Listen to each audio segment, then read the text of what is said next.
je disais tantôt que le deuxième objectif qu'on aura, ce sera de donner l'importance d'un plan d'analyse statistique et les principes de sa conception. Comment est-ce qu'on...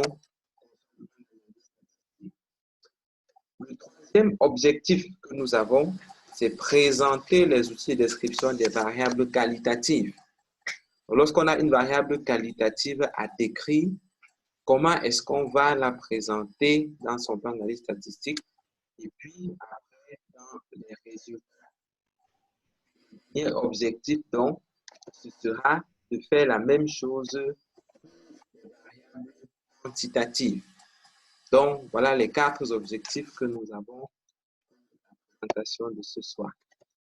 Et juste un rappel pour ce que nous avons vu lors de la dernière présentation. On a dit que la recherche, c'était un processus systématique dont le but était de résoudre un problème à travers la collecte et l'analyse des données. Et on a vu quelques exemples, et c'est d'ailleurs ce que la plupart d'entre vous faites à travers les travaux de recherche, de thèse ou de mémoire. Donc, on a un problème de recherche qu'on identifie, on collecte des variables pour ce problème de recherche-là. Chez les participants, on remplit des fiches. Et après, il faut saisir ces données dans un masque de saisie et puis faire une analyse statistique. Sachant que l'analyse consiste simplement à faire des calculs qui en général sont simples et tirer une conclusion qui répond aux objectifs spécifiques qu'on s'est fixés au début de l'étude. Voilà, c'est ce que nous avons vu la dernière fois, parlant de la recherche et de la mise en œuvre. Et on a vu que lorsqu'on a conçu les résultats ou les chiffres qu'on veut obtenir, il faut utiliser un logiciel statistique juste pour appliquer, pour faire les calculs qu'on a prévus. Et ces logiciels dont on a vu quelques exemples la dernière fois, notamment EpiInfo, SPSS pour les plus utilisés, mais aussi Stata, R, SAS et d'autres logiciels. Et comme on l'a dit, le choix du logiciel doit se faire en fonction de la complexité de l'analyse, du nombre de variables qu'on a analysées et de la maîtrise qu'on a ou qu'on aurait de l'outil informatique.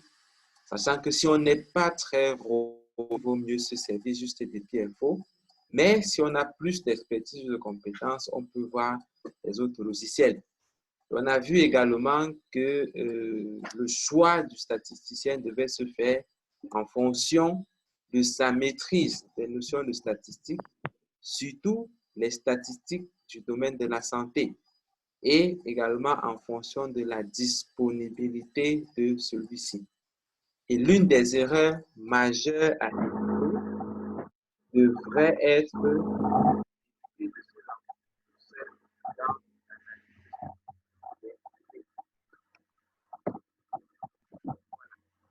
avant je ne sais pas si vous avez des questions, si vous pouvez vous poser d'abord avant qu'on commence avec ce qu'on a à faire aujourd'hui.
Oui, je disais arrêtez de parler juste pour voir si vous avez des questions pour le cours précédent. Et s'il n'y a pas de questions, on va juste continuer avec ce qu'on a à faire aujourd'hui.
Ok, on va donc continuer avec la présentation. Voilà, on se rappelle sur la session précédente.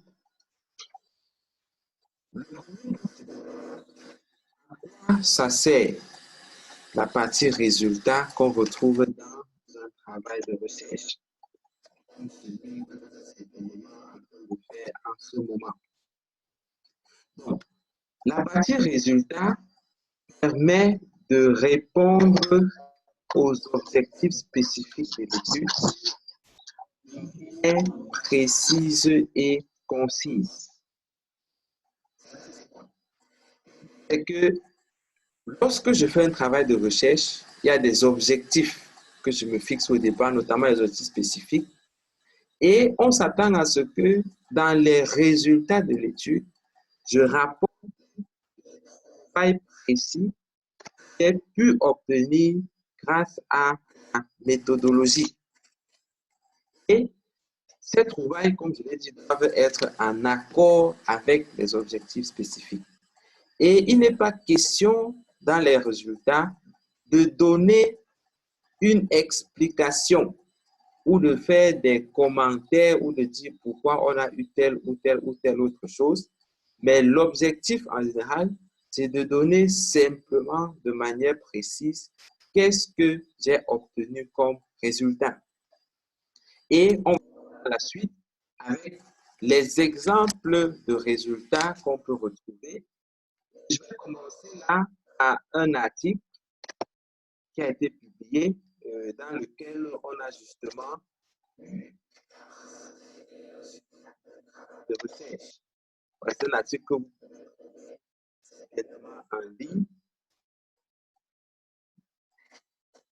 Donc, je vais partager cet article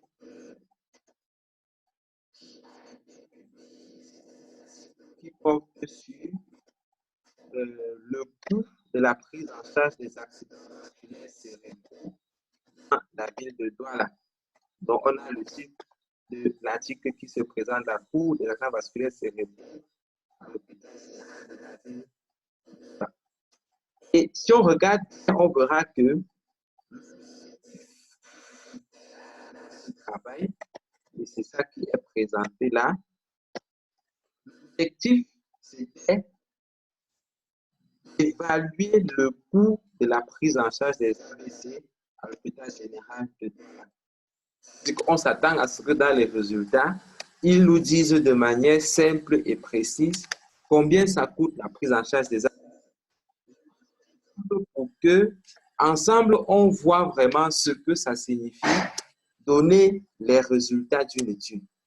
Parce que comme je l'ai dit, c'est de présenter simplement ce que j'ai obtenu après la mise en œuvre de la méthodologie qui a été décrite.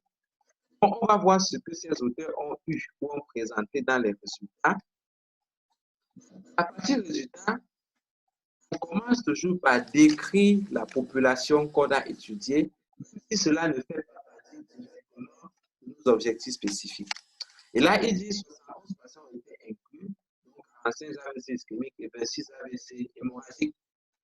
L'âge moyen était de ceci avec âge de plus de 60 ans, parce que là, c'était telle proportion. Le nombre de patients qui n'avaient pas de revenus est donné. Si il ne cherche pas à expliquer pourquoi est-ce qu'on a eu plus d'AVC ischémique que d'AVC hémorragique, ce n'est pas le lieu d'expliquer ce qu'on appelle un AVC ischémique, ce qu'on appelle AVC hémorragique. Ce n'est pas le lieu d'expliquer d'où est-ce que les patients venaient, comment on a fait le scanner chez eux et tout le reste.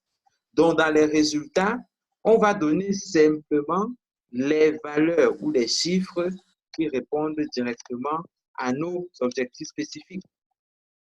Concernant donc le coût, la prise en charge des AVC, ils ont d'abord donné la durée moyenne, qui était de 10 ou moins 7 jours, et le tableau 1 illustre les coûts hospitaliers de la prise en charge des accidents vasculaires cérébraux.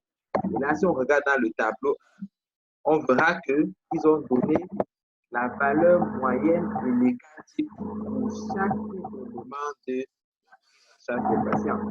Par exemple, on a 191 000 plus ou moins 19 000, 629 000 plus ou moins 18 000, ainsi de suite, ainsi de suite. C'est là la présentation des résultats qui répondent en fait à l'objectif spécifique qui a été fixé, qui répondent simplement à la question qu'on s'est posée. Un deuxième exemple, qui cette fois-ci est une pièce qui a été faite en 2015 à la faculté de médecine, et on va regarder les objectifs qui avaient été définis pour ce travail de recherche.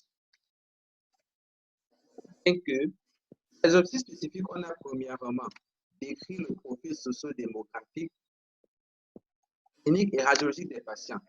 Deuxième objectif, déterminer la prévalence de la dépression. Et troisième objectif, rechercher les facteurs associés à la survenue de la dépression ou les facteurs prédictifs de la dépression. Là, maintenant, on va voir dans la partie des résultats, qu'est-ce que cette personne a donné et qui, comme je l'ai dit, doit répondre de manière succincte et brève aux objectifs qu'on s'est fixés. Le premier point, donc, par exemple, dans ces résultats, sont les caractéristiques socio-démographiques des participants à l'étude. Et on va voir donc que la population était constituée de 52 patients. Le pourcentage de ceux qu'on a recrutés, l'hôpital central de Yaoundé. Le sexe masculin, c'était le sexe masculin était le plus représenté avec 53%, 46%. L'âge moyen, c'était de 57,6, plus ou moins 14 ans. Si on continue de descendre, on va voir que les autres résultats présentent simplement les faits qu'on a obtenus. Par exemple, avec ce tableau, on a les effectifs et les pourcentages correspondant à chaque variable qui a été collectée. Sexe masculin, général, effectif et pourcentage, masculin, effectif et pourcentage, profession, ainsi de suite. Pour le cas des caractéristiques cliniques, d'abord les antécédents, donc, c'est sur 26%, avec la moitié qui avait gardé des séquelles, donc 57,10%. Ici, un tableau qui donne juste les pourcentages des différentes modalités de réponse des variables qui ont été collectées, avec le tableau lui-même qui donne ces différentes valeurs-là. Je veux vraiment attirer l'attention sur le fait que ce n'est pas dans les résultats qu'on vient expliquer pourquoi on a eu ci, pourquoi on a eu ça.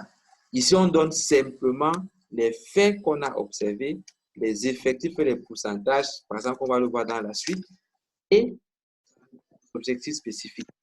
Dans le deuxième objectif ici, comme on l'a dit, c'était prévalence de la dépression mentale. Et on dit clairement, dans les 3 mois de suivi, 20 cas de dépression, soit 38,5%. Et c'est ça, à la question ou à l'objectif est la prévalence de la dépression mentale dans cette population d'études. Et ces exemples, c'est pour montrer en fait que La partie résultat d'un travail de recherche nous permet de répondre de manière précise et concise aux objectifs spécifiques. Ceci étant dit, donc, avec ces deux exemples pour l'article et pour la thèse, on revient à la notion du plan d'analyse statistique. Comme on l'a vu lors de la dernière présentation, c'est le schéma suivant lequel les résultats de l'étude sont présentés. Et ce schéma est conçu par celui qui mène le travail de recherche. Donc, ça peut être les gens qui font la thèse ou qui fait son master, etc. Et le format du plan d'analyse doit être identique à celui des résultats finaux qu'on aura dans son travail. Donc, il faut le concevoir tel que, après l'analyse des données, lorsqu'on aura rempli les chiffres, j'aurai déjà la partie résultat. Il faudra juste ajouter les commentaires sous les tableaux ou les graphiques. Et ce plan d'analyse permet aux chercheurs donc, ou à l'étudiant de bien comprendre les résultats qui sont attendus de recherche. Et là, on va voir les principes qu'il faut respecter lorsqu'on conçoit un plan d'analyse statistique. Et ça, c'est très important à noter parce que très souvent, nous recevons les plans d'analyse statistique à corriger, comme ce sera le cas dans les prochains jours pour ceux qui l'auront déjà fait. Mais on se rend compte qu'il y a souvent beaucoup de choses à refaire, beaucoup de choses à revoir là-dessus.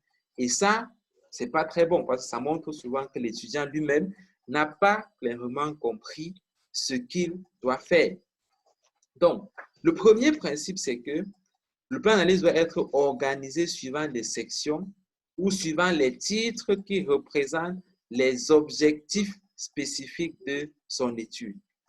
Et en plus des titres, on doit avoir les sous-titres. Ça veut dire, si mon objectif 1, comme on l'a vu tout à l'heure, c'est d'écrire les caractéristiques socio-démographiques, ça veut dire que dans mon plan d'analyse, mon grand 1 ou le premier point, ça doit être description des données socio-démographiques de la population d'études. Et là, je dois mettre les sous-titres qui correspondent à ce grand titre-là. Par exemple, les données sociales, les données démographiques. Si j'ai un objectif sur décrire la présentation clinique, comme deuxième objectif, ça doit être dans la deuxième partie de mon plan d'analyse. Et là aussi, je mets les sous-titres qui correspondent. Par exemple, je peux avoir description des signes fonctionnels, description des signes physiques, description des antécédents. Et le deuxième principe, c'est dans chaque titre, dans chaque sous-titre, je mets les résultats qui correspondent à l'objectif qui a été défini. Ça veut dire que quand j'ai peut-être premier point d'écrire les données signes fonctionnels, je dois mettre ici les tableaux qui donnent les résultats correspondant à la description des signes fonctionnels de la population d'études. Le troisième principe, c'est de dire les tableaux doivent être numérotés en chiffres romains majuscules. Et les titres des tableaux doivent décrire le contenu de ces tableaux-là. Bon, les chiffres romains majuscules, je pense qu'on les connaît. Voilà, peut-être qu'il y a un problème avec le son là.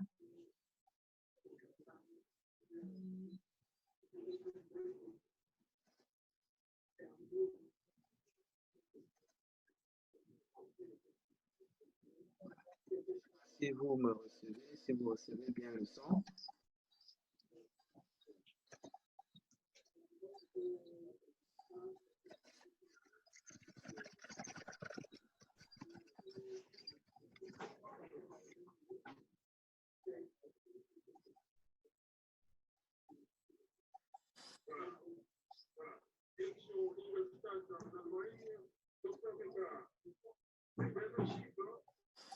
Oui, je ne sais pas si vous recevez le son maintenant.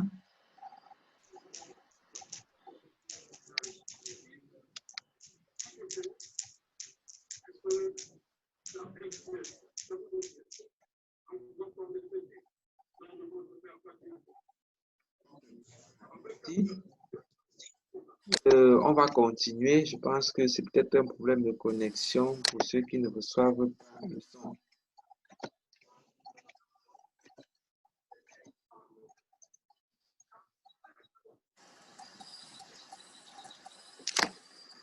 Oui, vraiment désolé si le son n'est pas très bon.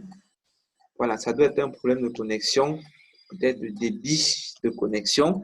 Et comme quelqu'un l'a suggéré la dernière fois, pour mieux recevoir le son, il faut couper la vidéo. Donc, vous pouvez couper ma vidéo pour ne recevoir que mon son, ou bien couper votre vidéo pour ne garder que le son. Et ça permettra d'avoir un meilleur flux de données.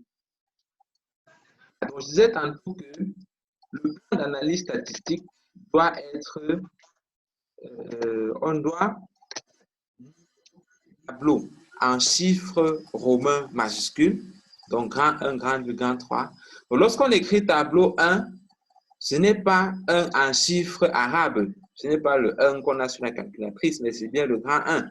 Tableau 2, tableau 3. Et ces tableaux doivent avoir des titres qui décrivent le contenu. Et ça, il faut bien veiller à cela. Ça veut dire quoi? Je ne dois pas mettre un tableau, par exemple, je mets tableau 1, âge et sexe. Ça n'existe pas parce que ça, ce n'est pas une bonne description du contenu de ce tableau-là. Tableau 1 où je mets répartition de la population d'études en fonction de l'âge et du sexe des participants. Là, on voit clairement tout le contenu du tableau dans le titre. Je peux mettre description de l'âge et du sexe de la population d'études. Voilà. Donc, il faut vraiment avoir des titres qui décrivent l'ensemble du contenu.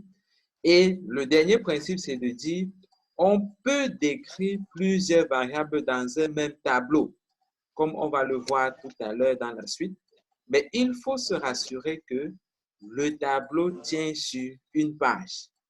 Donc, si j'ai plusieurs variables à décrire à l'intérieur d'un même tableau, je dois me rassurer que le tableau, en fait, que je donne ne chevauche pas sur 2 pages, mais que ça reste exactement sur une seule page. C'est les quelques principes qu'on doit observer lorsqu'on est en train de concevoir. Et l'autre chose, c'est le format dans lequel les tableaux du plan d'analyse statistique doivent se trouver. La première chose, c'est qu'on doit avoir uniquement 3 traits horizontaux dans les tableaux. Ça, on va le voir tout à l'heure dans les modèles. Avoir uniquement 3 traits horizontaux, pas de traits verticaux à l'intérieur des tableaux, et on ne doit pas avoir de couleurs à l'intérieur du tableau. Parce que dans la rédaction scientifique, ce qu'on cherche, ce n'est pas de donner ce qui est beau, mais c'est de passer le message, de passer l'information qu'on a à passer de manière simple. C'est pour ça qu'on ne veut pas de couleur, que ce soit du bleu ou du rouge, n'importe quoi. Il n'y a pas de couleur à mettre dans le tableau. Aussi, chaque modalité de réponse doit être dans sa ligne à part. Et ça, c'est un point que je mets en rouge parce que très souvent, les étudiants font des erreurs à ce niveau-là. Je vais montrer exactement à quoi ça correspond, ce qui a lieu de faire concernant les tableaux, plans d'analyse et ce qu'on ne doit pas faire également. On a un exemple ici. Sur mon écran, là, j'ai conçu plusieurs exemples de tableaux. Dit précédemment, dans le plan d'analyse statistique, on doit rappeler son objectif et les caractéristiques. J'ai le grand 1 qui est la description des caractéristiques qui correspondent à l'objectif numéro 1. J'ai un dit premier sous-titre qui rentre. Et là, j'ai le premier tableau, je le disais, en chiffres romains majuscules. Et non en chiffres arabes. Donc, c'est les chiffres romains majuscules. Là, je mets les caractéristiques, ce sont des d'études.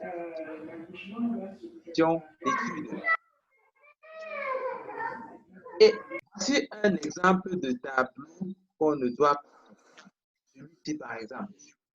Parce qu'on ici, il y a quasiment tous les traits horizontaux du tableau qui sont présents. C'est le genre de tableau qu'il ne faut pas avoir. Parce que comme je l'ai dit, dans un tableau, on doit avoir horizontaux uniquement. Également, si par exemple ce qu'on doit avoir dans ce tableau ici, on voit clairement qu'on a juste un trait ici, et un trait à la fin du tableau. Il n'y a pas de traits verticaux dans mon tableau, il n'y a pas de traits horizontaux. C'est ce format-ci que les tableaux doivent avoir. Et je l'ai dit, chaque élément doit être dans sa cellule à part. C'est un autre mauvais exemple de la conception des tableaux. Parce que si on regarde ce tableau, on va voir qu'on a mis l'âge, on a mis les tranches d'âge dans la même cellule. Et le problème avec cette présentation, c'est que lorsqu'on met comme ceci, il sera difficile après d'aligner les effectifs sur les modalités de réponse. Parce qu'il suffit de faire entrer ici, par exemple, pour que ça décale la position qu'on a entre les modalités de réponse et les effectifs correspondants à ces modalités de réponse-là. Donc, on doit éviter d'avoir plusieurs éléments dans la même cellule, mais avoir chaque élément dans sa propre cellule. Et si vous regardez bien ce tableau que j'ai en bas ici, en réalité, chaque élément qu'on a est dans sa propre cellule. Si je clique là, vous voyez que ça sélectionne uniquement cette ligne. Si je clique là, ça sélectionne uniquement cette ligne. Ça sélectionne uniquement celle-ci. Alors que si on va dans le tableau précédent, quand je clique ici, ça prend la ligne avec tous les éléments qu'il y a à l'intérieur. Et je vais montrer la procédure, comment est-ce qu'on fait pour avoir ce genre de tableau. On a uniquement 3 lignes et on a tous les éléments avec chaque élément à sa propre cellule à part. Donc, je vais montrer cette procédure-là. Je vous invite à vraiment bien suivre la procédure parce que vous aurez à la répéter. Juste pour préciser que cette procédure, vous l'avez dans la présentation ici. Qui montre bien, il faut aller à insertion, tableau, et puis choisir le nombre de lignes et de colonnes qu'on veut. Ensuite, sélectionner le tableau, puis cliquer sur le style, mettre la trame de fond en blanc. Montrer toutes ces étapes dans un fichier Word. Voir ensemble comment est-ce qu'on met les tableaux dans ces formats-là, qui sont en fait les formats recommandés pour la présentation des tableaux dans un travail de recherche. Voilà. On va revenir dans le fichier Word qu'on avait tout à l'heure. Si je veux insérer un tableau ici, par exemple un tableau exactement comme celui,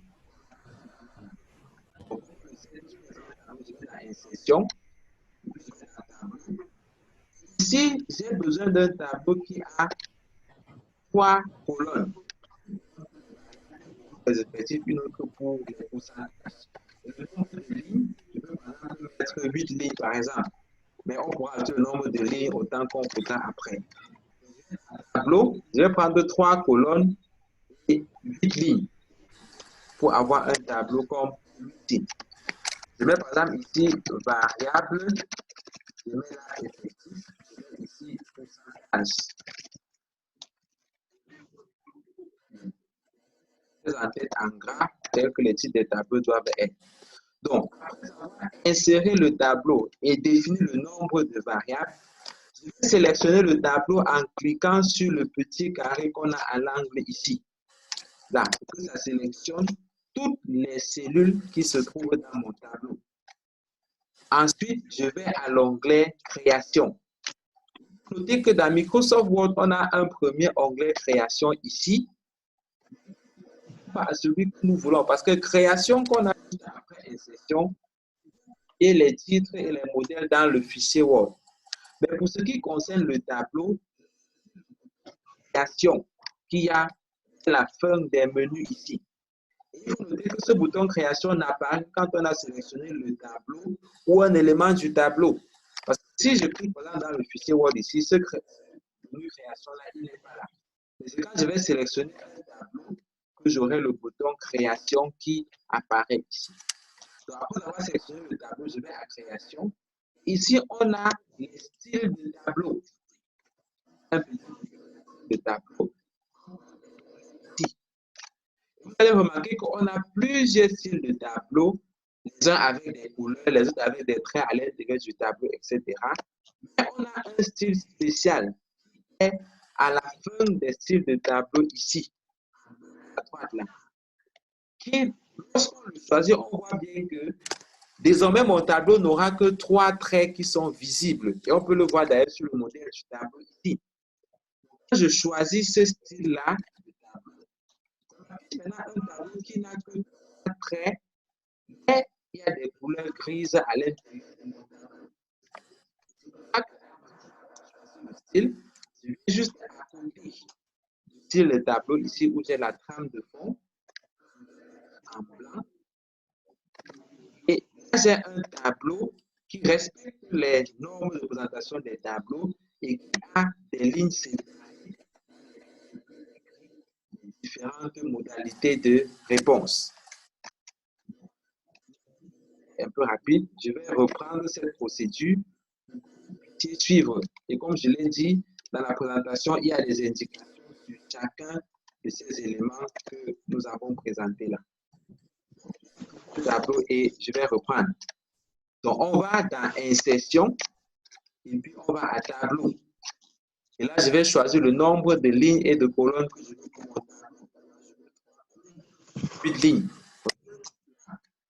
Je vais renseigner, je peux remplir même déjà toutes les informations que je veux dans mon tableau. Par exemple, ici, variable effectif. Je vais mettre ici sexe. Et puis là, je mets masculin, féminin. Là, je mets par exemple, je mets 30 à 45. Je mets 45 à 60. Ici de suite, je peux mettre tous les éléments dont j'ai besoin dans mon tableau. Ou je peux mettre juste une partie. Et après avoir créé le tableau classique comme on le fait dans Word, je vais sélectionner le tableau et puis choisir le menu création qui est la fin des menus. Là, création, je sélectionne le style de tableau. Il faut bien prêter attention pour voir les différents styles qu'on a. Se rassurer qu'on choisit un style de 3 traits horizontaux, même s'il y a des couleurs à l'intérieur, mais il faut qu'il y ait juste 3 traits horizontaux. C'est ce style que je choisis. Et pour qu'il y ait plus de bandes grises à l'intérieur de mon tableau, je vais sélectionner la trame de fond qu'on a ici. Je n'ai que mes 3 lignes dans le tableau. Chaque élément est dans sa ligne. Et comme je l'ai mis dans la présentation, il y a la possibilité d'afficher le quadrillage. Le quadrillage, c'est montrer les traits visuels qui existent, mais qui ne sont pas juste affichés sur mon tableau ici. Pour afficher le quadrillage, je peux sélectionner le tableau et le menu création, toujours, j'ai le bouton bordure. Là, je vais choisir afficher le quadrillage de la liste déroulante du bouton bordure.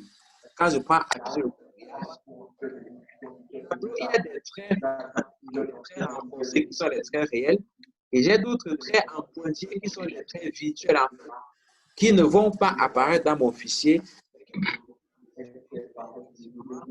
Chaque élément de mon tableau est dans sa cellule à part.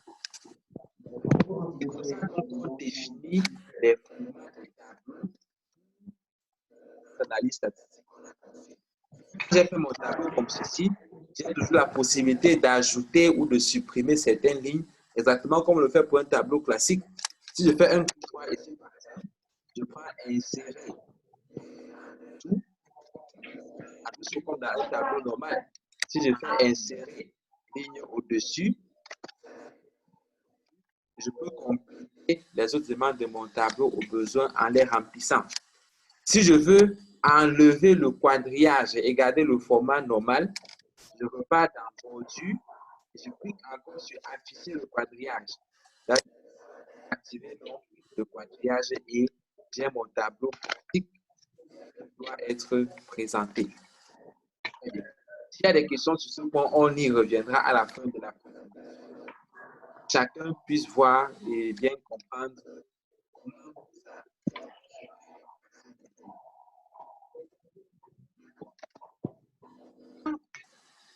Après ces éléments donc, sur le plan d'analyse statistique, là, c'était la forme qui se présentait.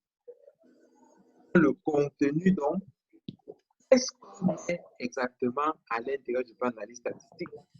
Et là, aujourd'hui, on va parler uniquement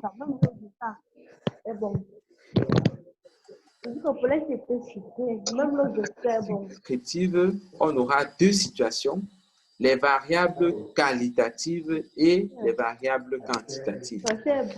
Et je précise que cette partie va nous aider à répondre justement aux objectifs qui portent sur la description.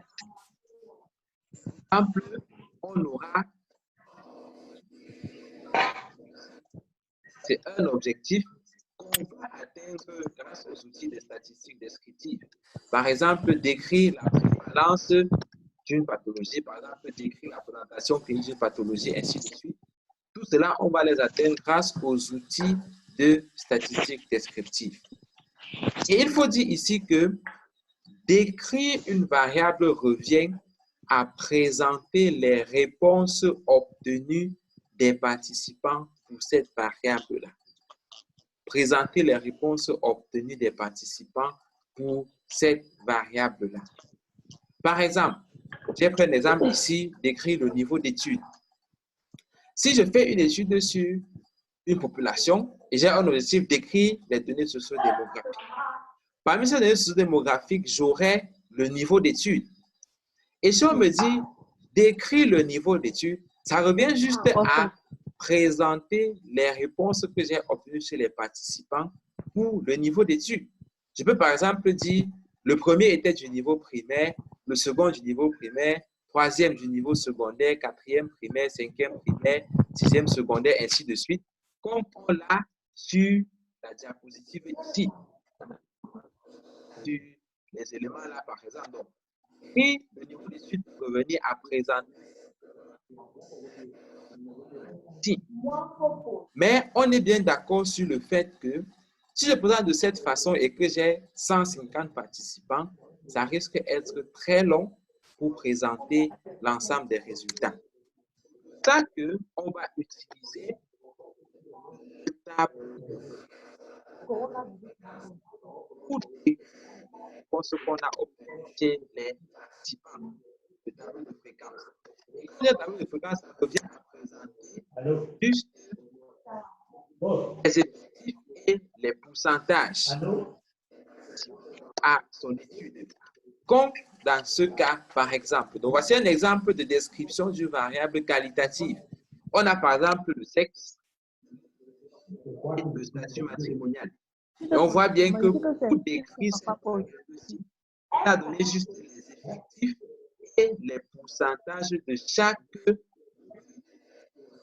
des participants. Voilà. Donc, par exemple, ici, le sexe masculin, l'effectif qu'on a, c'est 30 participants. Le sexe féminin, on a 52 participants. Et voici les différents pourcentages correspondants chez ces participants-là. Donc, plutôt que de donner les réponses des individus les uns après les autres, on peut simplement faire un tableau de fréquence où on a les effectifs et les pourcentages des différentes modalités de réponse. Et le but, quand on fait le plan d'analyse statistique, justement, c'est de prévoir les tableaux qui vont nous aider à capturer ou à présenter ces informations-ci à la fin. Comme on le verra donc dans le modèle tout à l'heure, c'est vraiment de mettre des tableaux vides pour la description des variables qualitatives. Et je l'ai dit plus tôt, pour le même tableau, on peut décrire plusieurs variables qualitatives. Ici, par exemple, on a dans le même tableau les variables sexe avec modalité de réponse, modalité de réponse et statut matrimonial avec les différentes à cette variable-là. Et c'est donc ça qu'on a comme élément de description pour les variables qualitatives. Les variables quantitatives. Lorsqu'on parle d'une variable quantitative, c'est en fait une variable qui s'exprime avec des chiffres et qu'on peut soit compter, soit mesurer. C'est par exemple le nombre de grossesses, qui est une variable quantitative qu'on peut compter, 1, 2, 3, 4, 5 grossesses. C'est par exemple le poids d'un individu qu'on peut mesurer avec un pèse-personne, 50 kg, 60 kg, 70 kg, ainsi de suite. C'est ça qu'on appelle les variables quantitatives. Et il faut noter qu'il y a certaines variables qui s'expriment avec des chiffres, mais qui ne sont pas des variables quantitatives. Par exemple, le stade de cancer, c'est une variable qui s'exprime avec des chiffres, stade 1, 2, 3, 4, mais on ne peut pas mesurer, on ne peut pas compter, c'est pour ça que ce n'est pas une variable quantitative. Et une façon assez simple de bien distinguer les quantitatives de celles qui ne le sont pas, c'est de voir si on peut faire des opérations avec ces variables-là. Par exemple, est-ce que le stade 4, c'est le double du stade 2? La réponse, c'est clairement non. Le stade 4, ce n'est pas 2 fois le stade 2. C'est pour ça que ce n'est pas une variable quantitative. Alors qu'avoir 6 grossesses, c'est le double d'avoir 3 grossesses. Avoir 100 kilos, c'est le double d'avoir 50 kilos. Et ça nous permet de distinguer clairement ce qui est variable quantitative, ce qui ne l'est pas. C'est important parce que cette distinction va nous aider à choisir les outils statistiques qu'on utilise pour la description.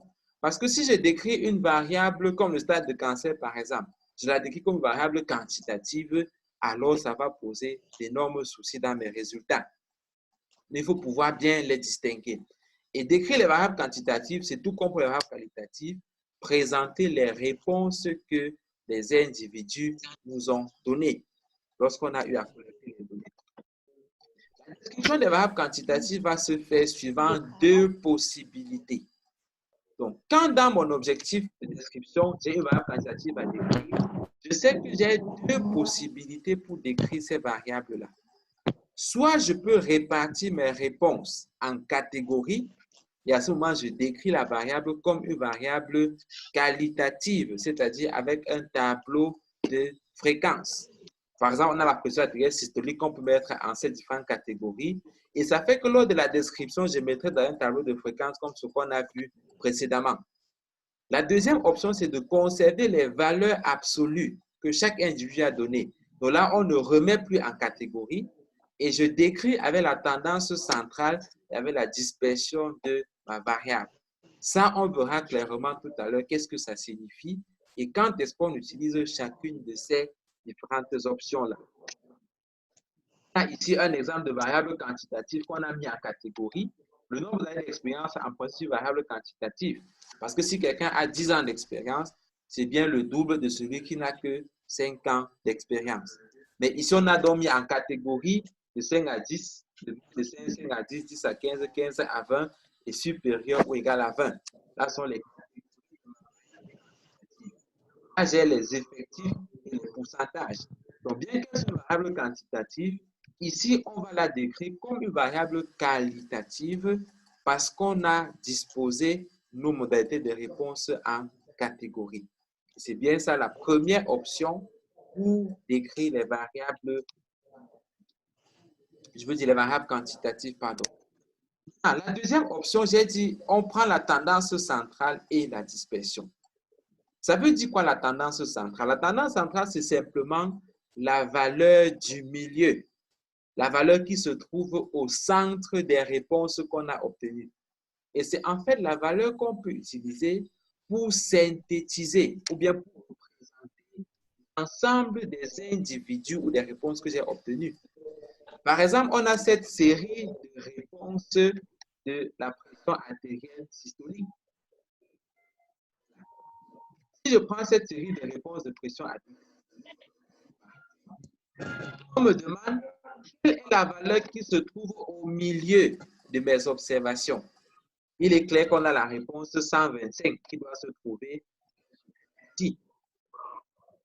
Et cette réponse de 125 sera la meilleure valeur pour représenter l'ensemble des individus. Ça veut dire, si on me demande, les individus que tu as collectés avaient à peu près quelle valeur de pression artérielle systolique, je peux dire qu'ils avaient environ 125. Parce que c'est ça la valeur qui représente le mieux toutes les réponses qu'on a obtenues. Je peux pas, par exemple, dire qu'ils avaient environ 130. Parce que sinon, ce serait comme si les gens avaient surtout 130. Oh, ça, ce n'est pas Il y a une seule personne qui était à 130 et 130, en fait, c'est une extrémité. Ça ne peut pas être un indicateur de tendance centrale. Donc, on parle de tendance centrale, c'est ce qui va nous aider à résumer l'ensemble des individus. Imaginons qu'on a une variable sur revenu mensuel des participants. Et j'ai une entreprise où j'ai recruté les données chez 20 personnes, parmi lesquelles j'ai 18 personnes qui ont un revenu mensuel compris entre 75 et 100 000. Et j'ai 2 personnes qui ont un revenu de 800 000 et 900 000 respectivement. Si on me demande, les individus avaient environ quel revenu mensuel, il est clair que je ne peux pas dire qu'ils avaient 800 000 environ. Je vais prendre une valeur qui se situe autour du milieu, donc entre 75 et 100 000 francs. Et c'est ça la notion de tendance centrale dans les observations. Et quand on regarde aux objectifs de recherche en général, si on me dit décrire la présentation clinique des participants. Dans la présentation clinique, j'ai par exemple la température à l'admission. Donc, dans la présentation clinique, on a par exemple la température à l'admission. Et il va de soi que décrire la température à l'admission revient d'abord à donner la tendance centrale pour les observations que j'ai eues, à donner le point du milieu pour les réponses que j'ai eues concernant la température. Et on va voir dans la suite maintenant quels sont les outils statistiques qu'on utilise pour donner la tendance centrale lorsqu'il s'agit de la statistique descriptive. Par exemple, on a la moyenne, qui est un outil de tendance centrale. Les observations, on peut utiliser la moyenne. La moyenne, c'est simplement somme des réponses obtenues divisé par le nombre total de participants. Donc, si au total, j'ai vu 50 personnes, j'ai pris les valeurs de la température chez eux, calcul la moyenne, comme on le sait, c'est faire la somme de ces réponses-là divisé par le nombre total qui est de 50. Et bien évidemment, ce ne sera pas à nous de le faire. On ne va pas le faire avec une calculatrice. Sinon, ça nous prend tellement de temps. Et c'est là tout l'intérêt d'utiliser un logiciel d'analyse statistique parce qu'il pourra faire ce calcul-là à notre place. Tout ce que nous avons à faire dans le plan d'analyse, c'est de savoir que comme je vais décrire une variable quantitative, je dois prévoir pour cette variable le calcul d'une variable tendance centrale qui ici peut être la moyenne. La médiane, par contre, c'est la valeur pour laquelle c'est la moitié des individus en dessous et la moitié des individus au-dessus de cette valeur-là. Et on va voir exactement c'est quoi l'intérêt de la moyenne et de la médiane lorsqu'on veut décrire ces paramètres. Revenons ici. Si je prends cette première série de données qu'on a là, série de valeurs qu'on a ici, on voit bien que le milieu qu'on aura, ce sera 125. Si on calcule la moyenne ici, ça va être égal à 125. Parce que si on fait la somme de ce qu'on a ici divisé par 6, ça nous donne 125. Donc, la moyenne, c'est bien le paramètre tendance centrale ici. Mais si on prend cette autre série de réponses qu'on a là, la moyenne sur la calcul va être de 142. Si on a une valeur qui a changé, qui est maintenant de 230 et qui n'est plus de 130. Si je prends la somme de ces 6 réponses que j'ai ici, je divise par 6, je vais trouver environ 142. Vous convenez avec moi que 142 n'est pas le meilleur reflet que j'ai ici. Parce qu'il y a une seule personne qui a dépassé la valeur. Donc,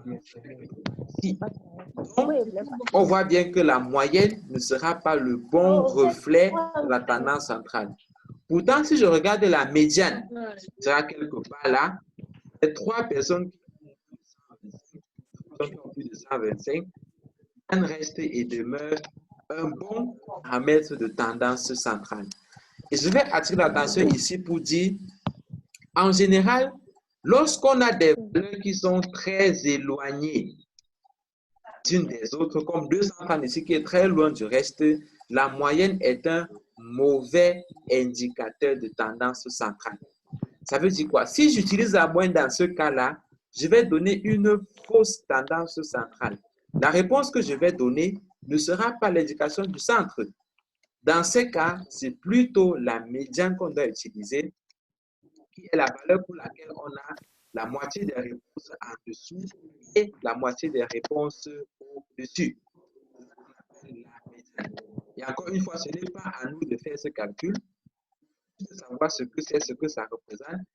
Cette statistique nous aidera à faire ces différents calculs.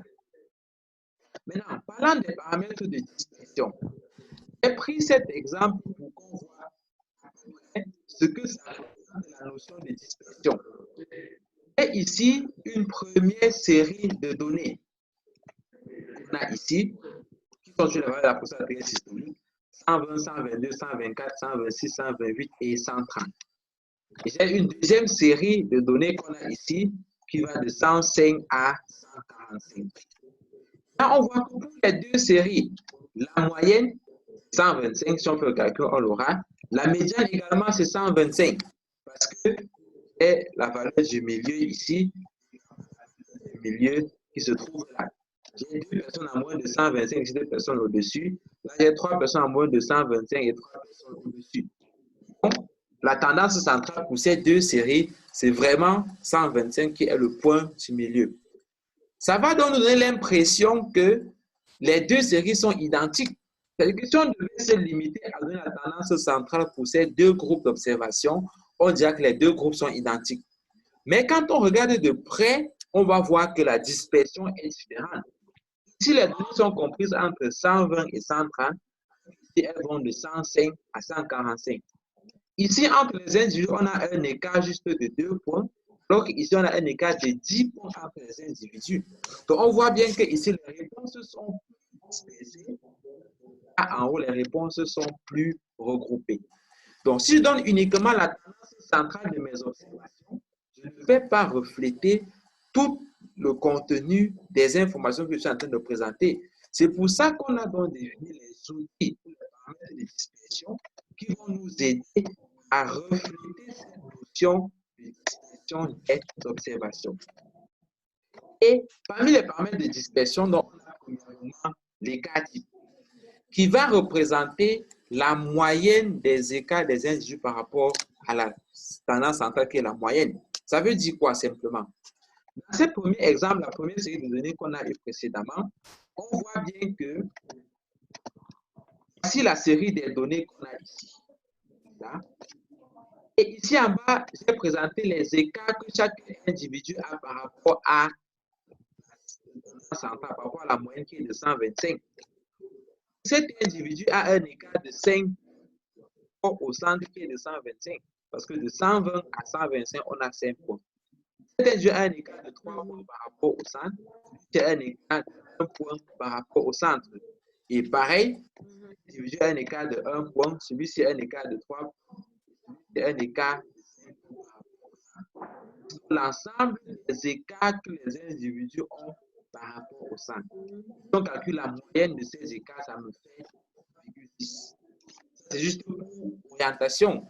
Et l'écart type a une forme mathématique un peu plus complexe, mais voici ce que ça représente en fait. Donc, je peux dire ici, les individus sont en général loin de la moyenne de 3,6 points.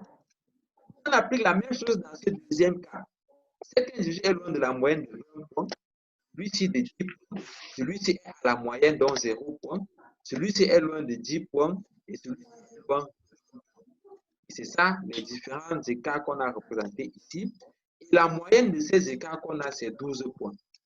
On peut donc voir aisément que quand on regarde l'écart type, que dans le premier groupe, les individus sont loin de la moyenne d'environ 3,6 points. Donc, bien que la tendance centrale soit identique pour ces deux séries de données, c'est-à-dire 125, les individus sont bien plus dispersés dans le deuxième groupe que dans le premier groupe. Et cette valeur donc me permet de ressortir la notion de dispersion qu'on observe pour les variables quantitatives.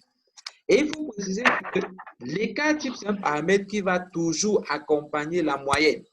Donc, lorsque je donne la moyenne, le paramètre de dispersion qui va avec, c'est l'écart type que l'ordinateur va aussi calculer, mais on doit savoir qu'on en a besoin tel que je l'ai expliqué. Les tendances centrales qu'on a, ce sont les quartiles. Et un quartile, c'est l'une des valeurs qui divise la population d'études en 4 parts égales. Et là, on a un graphique que j'ai extrait de mon ouvrage qui a été publié, le guide pratique d'initiation en recherche quantitative, où vous aurez, en passant, toutes ces différentes explications. Sur ce graphique, on a ici la ligne qui représente l'ensemble des individus qu'on a observés, par exemple. Et là, une ligne des individus qu'on a observés. On va voir que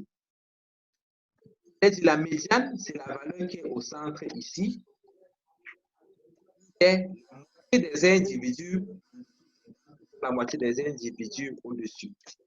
Lorsqu'on parle des quartiles, j'ai ici le premier quartile, le deuxième quartile qui est encore la médiane et le troisième quartile.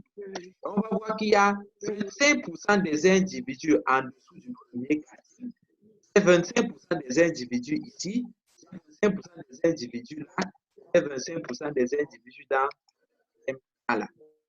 Les 4 parts égales que j'ai dans ma ici, donc j'aurai le premier quartile et le troisième quartile. Et vous pouvez le 3 quartiles dans une population d'études. Et que la médiane et que 3 qui est le deuxième quartile. Il n'est pas question ici forcément de faire le calcul soi-même. Mais il faut savoir que lorsque je vais présenter mes données, je dois présenter également, en plus de la médiane, les différents quartiles qui existent dans ma population, les différents quartiles qu'on a dans ma population d'études. Par exemple, je peux collecter les données sur la pression artérielle systolique. Et puis, dans mon résultat, je dis, la médiane était de 120 avec un premier quartile de 114 et un troisième quartile de 136. Médiane de 120, donc on peut avoir par exemple 120 ici. Là, 120. Et un premier quartile par exemple de 114 qui est là. Et un troisième quartile par exemple de 130. Qu'est-ce que ceci représente? Dans ma population d'études, j'ai 25% des personnes qui ont moins de 114 et 114 qui ont plus de 114. Donc, si par exemple la population d'études était 200 individus, ça voudrait dire que 50 personnes ont moins de 114 et 150 personnes ont plus de 114. C'est ça, 25% de mes 200 personnes et 75% de mes 200. La médiane de 120 veut dire qu'il y a 100 personnes qui ont moins de 120 et 100 personnes qui ont plus de 120. C'est la notion de médiane est le deuxième quartile. Également, le deuxième quartile de 130, ça signifie que j'ai 75% qui ont moins de 130 et 25% systolique. Et c'est ça, en fait, les différents quartiles qu'on a dans sa population d'études. Il faut bien comprendre cette notion parce que l'intervalle interquartile sera écrit la dispersion des variables lorsqu'on la présente avec la médiane. Et aussi, ce qu'il faut noter, c'est que l'intervalle interquartile, c'est un intervalle qui contient 50% de la population d'études. Parce que si j'ai 25% ici entre le premier et le deuxième quartile, et 25% entre le deuxième et le troisième quartile, ça veut dire que dans cet intervalle, si j'aurais au total 50% de ma population d'études. C'est ça l'intervalle interquartile dans une population. Et très souvent, on va la présenter juste entre parenthèses à côté de la médiane. Donc, si vous voyez dans un article, par exemple, on dit la médiane d'âge était de 120. Qu'est-ce que je dis? Médiane d'âge était de 60, entre parenthèses 53 à 66. Ça veut dire que l'intervalle interquartile, c'est de 53 à 66. Donc, le premier quartile, c'est 53. Le troisième quartile, c'est 66.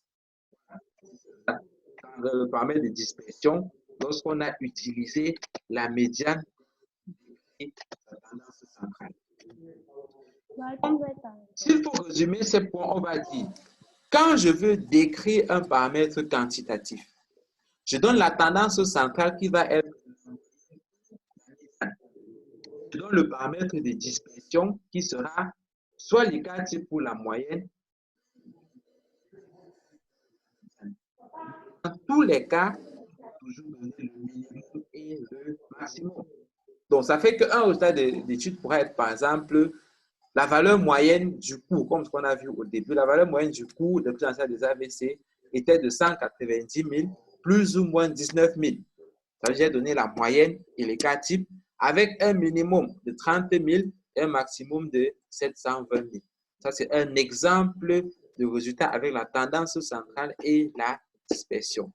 Ou encore, je peux dire, la valeur médiane de la prise en charge, du coût de prise en charge était de 190 000, entre parenthèses, 110 000, 230 000. Là, on sait que c'est le premier et le troisième quartile, avec un minimum donc de peut-être 50 000, un maximum de 800 000. Et c'est comme ça qu'on fait la description pour les paramètres quantitatifs lorsqu'on veut donner la tendance centrale et la distribution de ces paramètres-là. Maintenant, on se pose sur comment choisir entre la moyenne et la médiane lorsqu'on veut décrire un paramètre quantitatif. Et pour ça, il y a la notion de distribution d'une variable qu'il faut comprendre. Vous allez très souvent entendre parler de la distribution normale, soit vous avez entendu parler même, ou sinon vous allez certainement entendre parler lorsque vous allez faire votre thèse. On a l'habitude de réciter pour dire que quand la distribution est normale, j'utilise la moyenne, quand elle n'est pas normale, j'utilise la médiane. Mais très souvent, on ne comprend même pas ce qu'on appelle la distribution d'une variable, encore moins ce que c'est la distribution normale. Lorsqu'on parle de la distribution d'une variable, il s'agit de la façon dont les réponses des individus sont réparties. C'est ça qu'on appelle la distribution. Ici, j'ai pris l'exemple de 3 positions. Chaque point représente un individu. Dans le premier cas, j'ai 2 individus à 120, 2 à 120, 2 à 122, 2 à 123, ainsi de suite jusqu'à 130. Ça, c'est une façon dont les réponses des individus sont réparties. Dans le deuxième cas, on a, je crois, à peu près 7 personnes qui sont à 120, 7 personnes à 121, 2 personnes à 123, et puis une personne sur le reste des réponses qu'on a. Ça, c'est une autre façon dont les réponses sont réparties. Ici, par exemple, les individus sont sur 120, et plus on avance, le nombre de réponses diminue. Si on prend le troisième cas, on a à 120 et 121. Si de 122, ça commence à augmenter, 123, 124. 125, on a le plus grand nombre d'individus là. Et quand on va continuer dans le nombre d'individus, on commence à diminuer, 126, 127, jusqu'à 129 ici. Ça, c'est une autre façon dont les réponses sont réparties. Et vous convenez avec moi qu'on a un nombre infini de répartitions possibles. Donc, en réalité, le nombre de distributions qu'on peut avoir pour les résultats dans une étude est infini. Si je prends par exemple l'indice de masse corporelle dans une population, je peux faire la même représentation que ce qu'on a ici. Ça veut dire que j'ai les différentes réponses possibles qui sont là. Et le nombre d'individus qu'on a pour chaque réponse, ça me donne à la fin une représentation de la façon dont les réponses des individus sont présentées. Et on peut par exemple tracer une ligne qui va nous donner à peu près une idée globale de la façon dont c'est réparti. Ça va donner une ligne horizontale. Là, ça va donner une ligne qui descend comme ceci. J'aurais pu avoir une distribution avec une ligne qui va comme ça, qui diminue et qui remonte. J'aurais pu avoir n'importe quoi. Celle-ci nous donne une distribution qui va monter comme ceci et puis qui va redescendre là. C'est une façon dont les réponses sont réparties. Et lorsqu'on parle donc de la distribution normale, c'est une façon bien précise dont les réponses d'une observation, d'une variable sont réparties, qui est à peu près comme ceci. Et pour la distribution normale, il faut premièrement que la moyenne soit au centre. Ça veut dire que la moyenne doit être égale à la médiane dans les observations que j'ai eues. Par exemple, pour l'exemple qu'on a vu plus tôt, la moyenne était de 125, la médiane était de 125. Donc, la moyenne est égale à la médiane. C'est un critère pour la distribution normale. Deuxième chose, la moyenne doit être égale au mode. Le mode, c'est la réponse où on a le plus grand nombre d'individus. Ça veut dire quoi? Ici, par exemple, on voit qu'à 125, l'effectif le plus grand, parce qu'ici, on a les réponses obtenues en abscisse, on a les effectifs de ceux qui ont eu ces réponses, le nombre d'observations. Donc, Les réponses qui sont vers 115, 120, on a moins d'individus. 130, 140, on a moins d'individus. Mais à 125, qui est le milieu, parce que c'est la médiane, et c'est aussi la moyenne, on a le plus grand nombre d'individus, donc ça représente le mode. La troisième condition pour parler de la distribution normale, c'est que si je prends l'intervalle moyenne moins 2 écarts types, en moyenne plus 2 écarts types, je dois avoir 95% des individus dans cet intervalle-là. Par exemple, si dans une population, j'ai une moyenne de 30 types de 2, donc on mettra plus ou moins 2. Une population de 200 personnes, par exemple, où j'ai 200 individus, en moyenne plus ou moins 2 écarts types. Si je fais 2 écarts types, ça fait 2 fois 2, ça me donne 4. Donc, ça me fera 30 moins 4, moyenne moins 2 écarts types, à 34 moins 2 écarts types. Je me fais en réalité l'intervalle 6 à 34.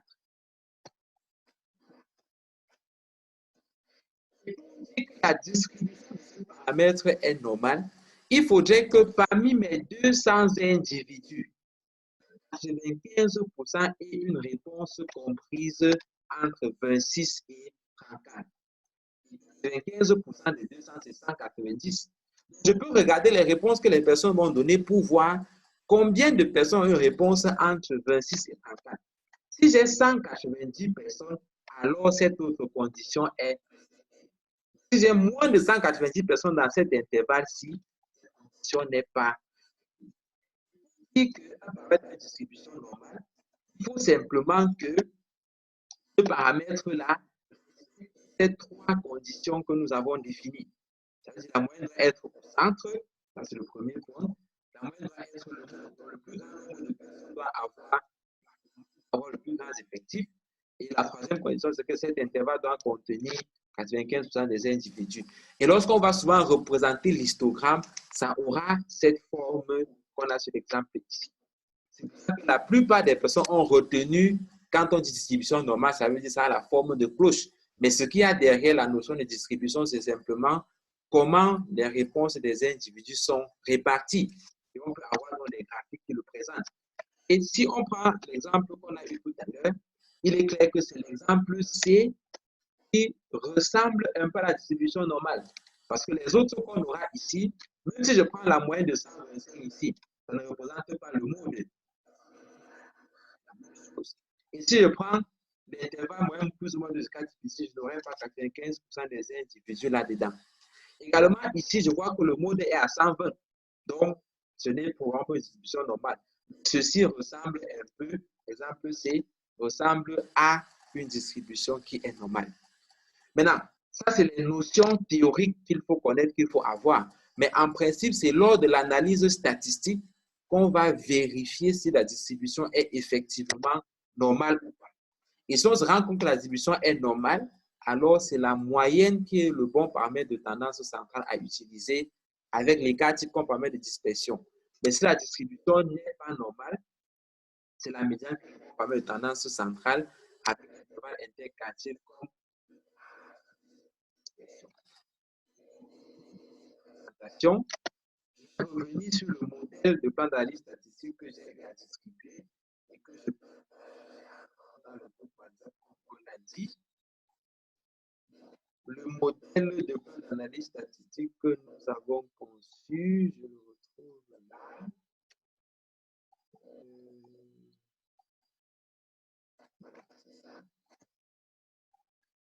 C'est ça que vous avez sur votre écran là.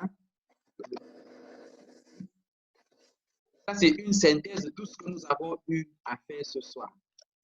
Premièrement, je dois présenter suivant les objectifs spécifiques de mon étude. Ici, l'objectif numéro 1 de mon étude. Ici, j'ai mis décrit les caractéristiques, mais ça peut être n'importe quel autre objectif que l'étude de mener. Ensuite, je mets la première partie. Donc, le premier grand titre doit correspondre à notre premier objectif spécifique. Et le sous-titre qu'on a correspondre donc aux variables que j'ai collectées dans le premier objectif spécifique. Et là, ici, j'ai un tableau avec le titre de ce tableau qui va me permettre de faire la description des variables qui rentrent ici. Et là, vous allez voir que j'ai l'âge qui est une variable quantitative, mais que j'ai converti en catégorie. Et pour cette raison, je peux également présenter l'âge avec effectif et pourcentage lorsque je fais sa description. L'âge en année, on a différentes catégories là. Également, j'ai le sexe en bas, masculin, féminin, après pour la description. Donc, j'ai mon premier tableau de stats descriptive ici, l'âge et le sexe. Et c'est ça que je mets dans mon plan d'analyse, sachant que lorsqu'on va faire l'analyse des données, on va mettre les effectifs correspondants ici et les pourcentages. Et c'est ça que je vais donner comme résultat pour cet objectif spécifique qu'on a ici. Également, l'âge est un paramètre. Je le décris aussi avec la tendance en fait d'expression. Il se trouve que lorsque je fais l'analyse statistique, je ne sais pas encore si c'est la moyenne ou la médiane qui sera le bon paramètre de tendance centrale de mon étude. C'est pour ça que je vais présenter d'emblée les deux éléments. Ça veut dire, je mets pour l'âge calculé, N plus ou moins écart-type, calculer médiane intervalle interquartile et le minimum et maximum. Mais je sais qu'on ne va pas calculer tout ça parce qu'il est question pour celui qui a fait l'analyse des données de choisir le paramètre qui correspond le mieux. Selon que la distribution est normale et on prend la moyenne, la distribution est non normale et on prend plutôt la médiane. Dans tous les cas, on donne minimum, maximum, comme je l'ai dit plus tôt. Et ceci doit apparaître sous forme de phrase sous le tableau. Parce que quand je ferai mes commentaires après, c'est ça que je vais mettre sous le tableau lorsque je fais le calcul. Le deuxième point, les caractéristiques cliniques, par exemple. Ici, on a la description en fonction des comorbidités. On a les effectifs et pourcentages. Et on va faire la même chose pour l'ensemble des variables qu'on a. Si j'ai plusieurs variables quantitatives à décrire, je peux les mettre dans le même tableau comme ce qu'on a ici. Les températures, etc., qui sont toutes des variables quantitatives. Écrire une phrase pour chacune de ces variables-là, je peux mettre dans un tableau, sachant que lors du calcul, on va me donner le minimum et le maximum pour chaque paramètre. On donnera soit la moyenne et l'écart type, soit la moyenne et l'écart type, selon le paramètre qui correspond le mieux pour cette variable-là. Je peux mettre ça plutôt en catégorie comme ceci, hypotension normale, hypertension, et ça fait partie donc de la description. Ici, de suite, on va décrire l'ensemble des variables. L'objectif est de déterminer la prévalence de telle maladie. Et lorsqu'on parle de prévalence, très souvent, ça va être de présenter les effectifs et pourcentages de la variable malade, oui ou non. Donc, ça rentre aussi descriptif. Ici de suite, on aura l'ensemble du tableau sur la stat descriptive. Et le prochain cours, on verra l'étude de l'association des valeurs qu'on a lorsqu'on parle d'une étude d'association. Et sur ce point, donc, nous allons terminer avec la présentation de ce soir. On va suivre la même procédure que la dernière. Si vous avez des questions, vous pouvez juste les poser au niveau